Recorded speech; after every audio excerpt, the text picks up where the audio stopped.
नमस्कार दोस्तों, स्वागत है आप सबका जैन इन्वेस्टर्स यूट्यूब चैनल में। आज हम एक ऐसी कंपनी का स्टॉक देखने वाले हैं जिस कंपनी के शेयर ने पिछले एक साल में अपने निवेशकों को मल्टीबैगर रिटर्न दिया है। एक साल पहले इस शेयर की कीमत जहां 65 रुपए के आसपास ट्रेड कर रही थी, वही अब ये 158 रुपए पर पहुंच चुकी है। इस तरह इसने एक ही साल में 142% से अधिक का रिटर्न देकर मल्टीबैगर स्टॉक होने का गौरव हासिल किया है दोस्तों। अगर पिछले 6 महीनों की बात करें तो इस कंपनी ने अपने शेयर होल्डर्स को लगभग 39% का रिटर्न दिया है। तो ये शेयर है दोस्तों Gujarat mineral development corporation GMDC company का शेयर। आइए जानते हैं इस शेयर के बारे में। Audio Jungle. पिछले कुछ महीनों से चल रही बिकवाली और ओवरऑल नेगेटिव से मार्केट सेंटिमेंट्स की वजह से पिछले 3 महीनों में इस शेयर की कीमतें लगभग 8% से करेक्ट हो चुकी है।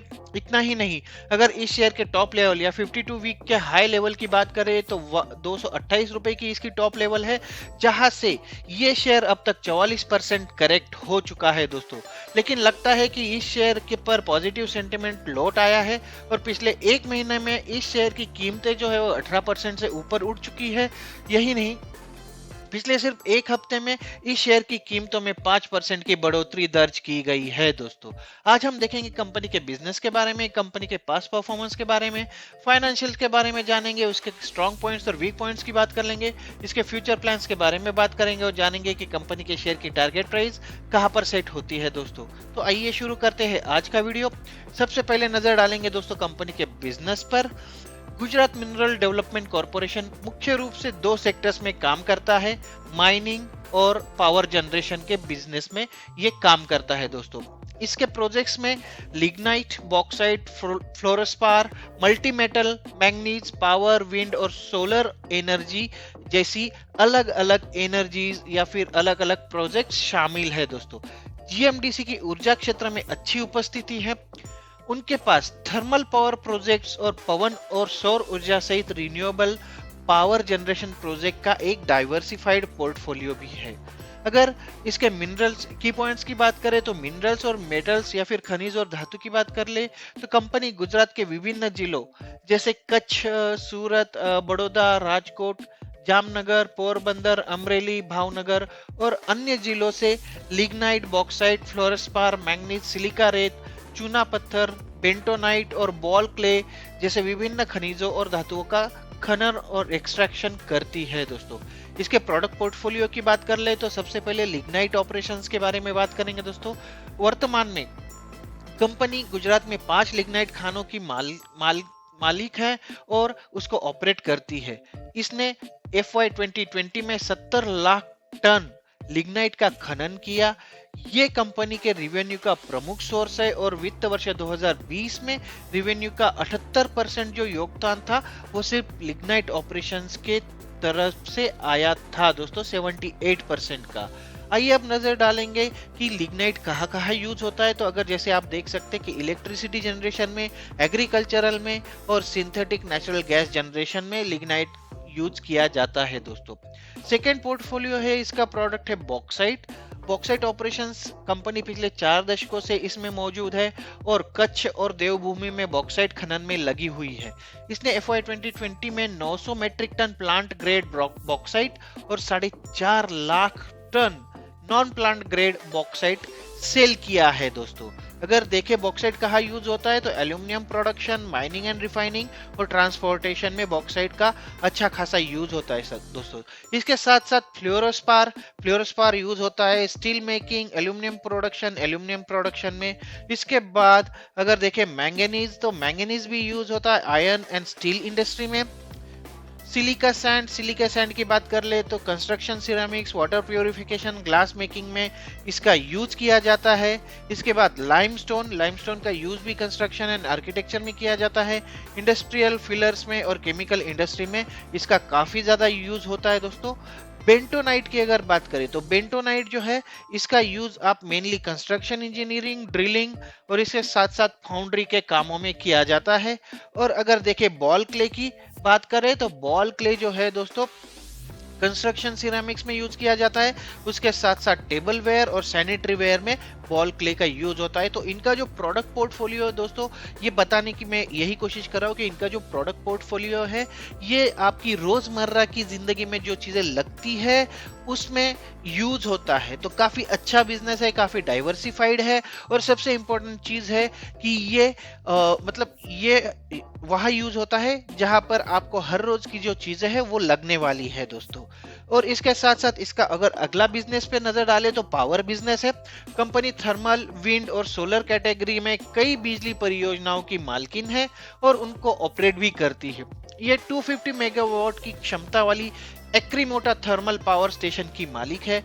ये गुजरात में अलग अलग स्थानों पर 200 मेगावाट की सौर पवन कृषि परियोजनाओं और 5 मेगावाट की सौर ऊर्जा परियोजना की भी मालकिन है दोस्तों। अगर वित्त वर्ष 2020 की बात कर ले तो थर्मल पावर और पवन ऊर्जा परियोजना का PLF, जिसे प्लांट लोड फैक्टर कहा जाता है, वो क्रमशः 34% और 24% का था।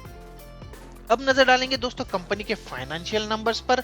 लेकिन आगे बढ़ने से पहले दोस्त, अगर आपको मेरे वीडियोस पसंद आ रहे हैं तो इन्हें लाइक जरूर कीजिए और अगर अभी तक आपने मेरा चैनल सब्सक्राइब नहीं किया है तो इसे सब्सक्राइब कर लीजिए।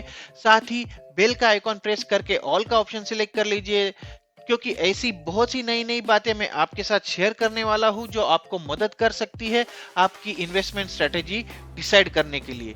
तो चलिए मुड़ते हैं वीडियो की ओर और देखते हैं कंपनी के फाइनेंशियल रिजल्ट्स।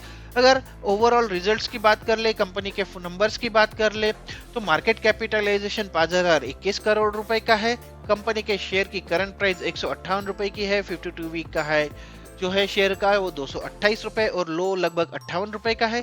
स्टॉक का पी 12 का है और इंडस्ट्री पी जो है वो लगभग 14 का है। इसकी बुक वैल्यू 150, डिविडेंड भी देती है कंपनी, 0.13% का इसका डिविडेंड यील्ड है। अगर आरओसी और आरओई की बात कर ले तो काफी अच्छा आरओसी दिख रहा है 16.8% का। आरओई थोड़ा सा कम है 9.20% का। कंपनी के शेयर की फेस वैल्यू जो है वो 2 रुपए की है दोस्तों और ईपीएस जो है करंट वो 12.7 मतलब 12.7 रुपए का है ईपीएस।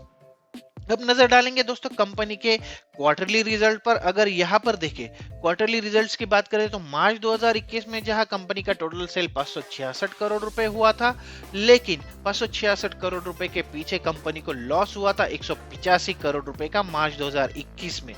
वही दिसंबर 2021 के आंकड़े अगर देख ले तो 725 करोड़ रुपए का टोटल सेल्स हुआ था और कंपनी प्रॉफिट में आ चुकी थी 150 करोड़ रुपए का। कंपनी को पिछली तिमाही में कंपनी को फायदा हुआ था। यही मार्च 2022 की बात कर ले तो 1057 करोड़ रुपए का इनका टोटल सेल्स रहा है और प्रॉफिट बढ़कर हो चुका है 177 करोड़ रुपए। अब नजर डालेंगे कंपनी के yearly profit and loss account के स्टेटमेंट पर। अगर देखें तो पिछले कुछ समय से कंपनी का जो सेल है वो लगभग 1000 करोड़ से ऊपर ही रहा है पूरे ईयरली। अगर मार्च 2019 से बात करें तो 1880 करोड़ रुपए का सेल्स, जिसमें इनका ऑपरेटिंग प्रॉफिट था 556 करोड़ और नेट प्रॉफिट था 220 करोड़। मार्च 2020 में 1449 करोड़ रुपए का टोटल सेल हालांकि कम हो चुका था। ऑपरेटिंग प्रॉफिट काफी कम हुआ 126 करोड़ रुपए बच गया, लेकिन अदर इनकम की वजह से इनका प्रॉफिट जो है वो 200 इतना घटा नहीं और 146 करोड़ तक इनका प्रॉफिट हो चुका था। इसके बाद आया कोरोना का साल मार्च 2021 में इनका जो सेल्स था वो घटकर रह गया 1326 करोड़। ऑपरेटिंग प्रॉफिट हो गया इनका 10 करोड़ -10 करोड़ मतलब 10 करोड़ का वहां पे लॉस।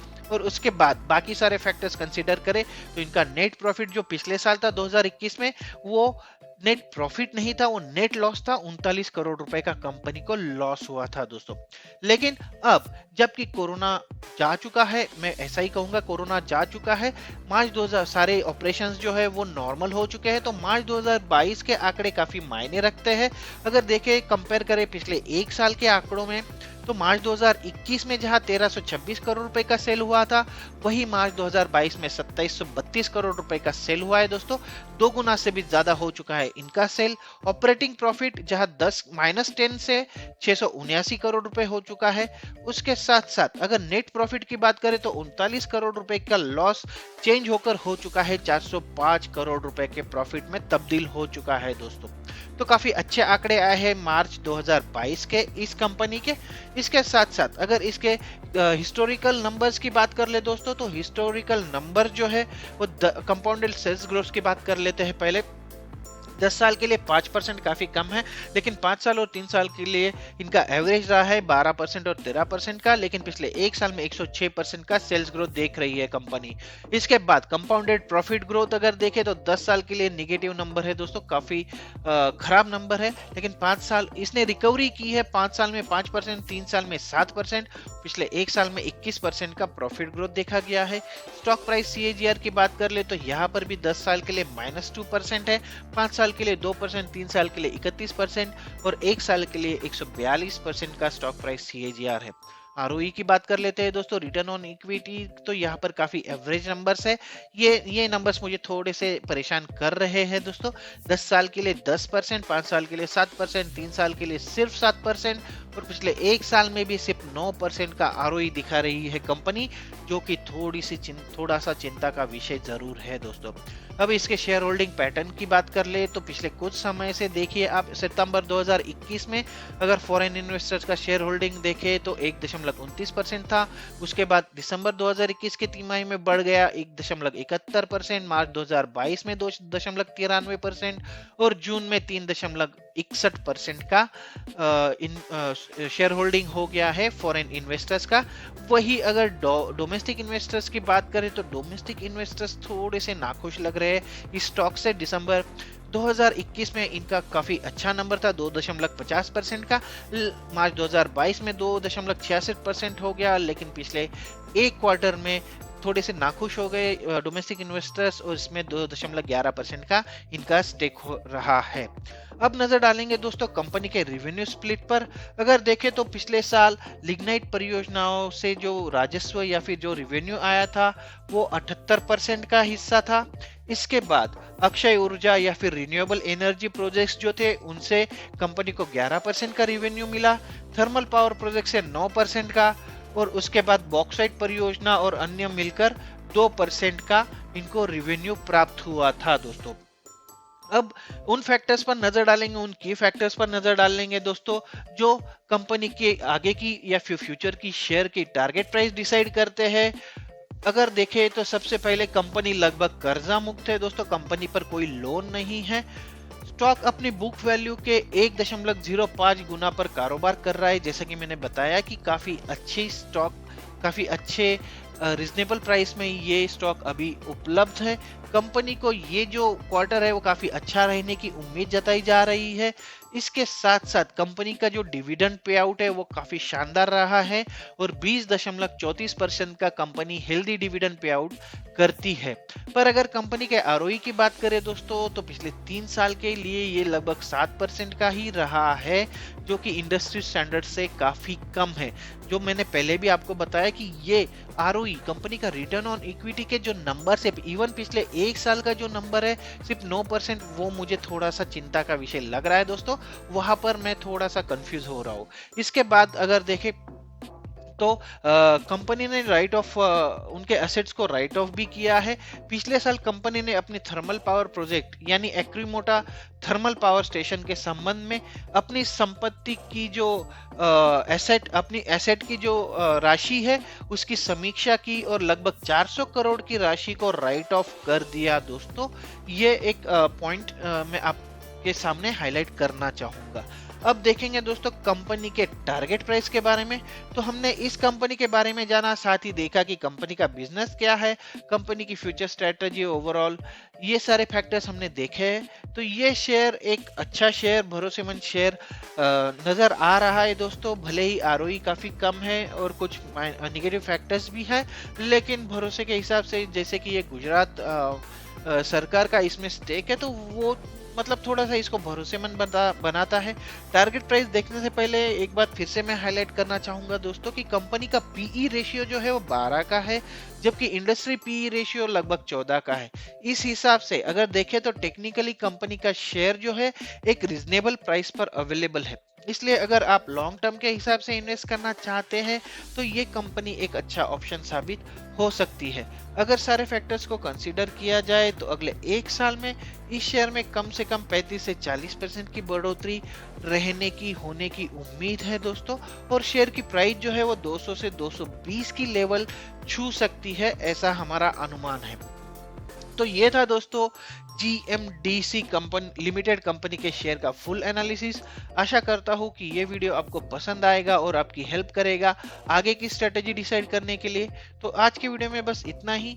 मिलते हैं अगले वीडियो में एक नए शेयर के साथ, एक नई जानकारी के साथ। तब तक के लिए नमस्कार दोस्तों।